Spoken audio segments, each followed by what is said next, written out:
Oh, you gotta be kidding me, right? Like, I don't even have to use the keyboard, just auto attacks? You know, this game is a piece of shit. Hey folks, welcome to Fair Game. This is Nullsec, and today I'm going to do something a little bit different. Rather than reviewing an indie game or a AAA release like Tomb Raider, which has already been done, or even that new, what is that shitty game everyone's talking about that's so bad, Biosphere or something like that. Anyway, I'm going to do something a little different and review a mod for Starcraft 2. There's an arcade on the Starcraft 2 game there, and there's tons of mods out there. Some of them are really popular, some of them have never been played by anyone. But there's one in particular that I've been following for a little while and was eager to play, so I thought I'd give it a try and let you guys know what I thought about it.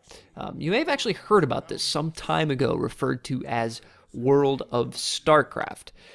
The idea was to use Blizzard's custom map engine to engineer a World of Warcraft clone built inside of Starcraft 2's map creator. Blizzard lost their shit. The developer was forced to change the name. There was actually some talk at Blizzard, from what I'm told, about hiring the developer of the game, but I don't actually think that panned out, and I think I know why after having played it. We'll get to that. So anyway, redubbed Starcraft Universe. The mod showed up on the Starcraft 2 arcade in early March, and frankly, it shouldn't have. Firstly, I didn't spend long playing this game. I just couldn't bring myself to do it. I gave it the old college try, I'll say that, and I can hear the fans of the mod out there, and I know there are some, saying, you can't do a review without playing all the way through it. Well, bullshit. I don't have to spend long chewing on a shit sandwich before figuring out that I don't want to swallow. Now that said, I don't blame the developers for the steaming pile of monkey feces that is this mod. Frankly, I think they did a damn good job with what they had to work with.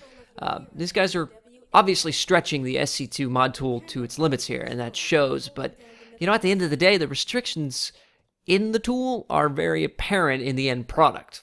So what is this game anyway? Well, like I said, it's an MMO based in the Starcraft universe. You pick from a class, you pick your desired default weapons and skills, and you go to town. To me, though, this seemed a little overly complex, and some of the skills and attributes, weapons, didn't really seem clearly defined, and there's not really any character creator to speak of, but I wasn't really surprised by that.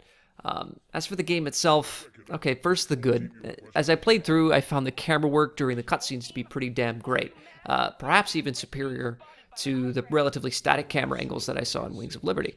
I was actually taken aback by it at first and remarked to myself, this is pretty damn good. The bad?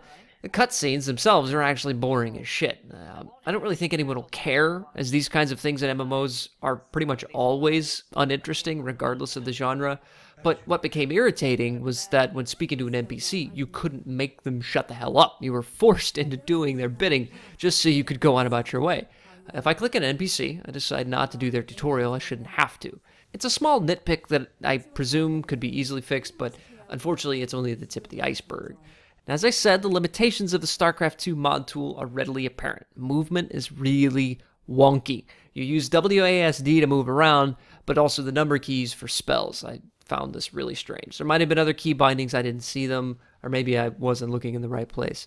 But there's no mouse movement, that's the important part. And here's the thing, as clunky as the movement was, imagine my surprise when in the midst of combat, I realized it wasn't even fucking necessary.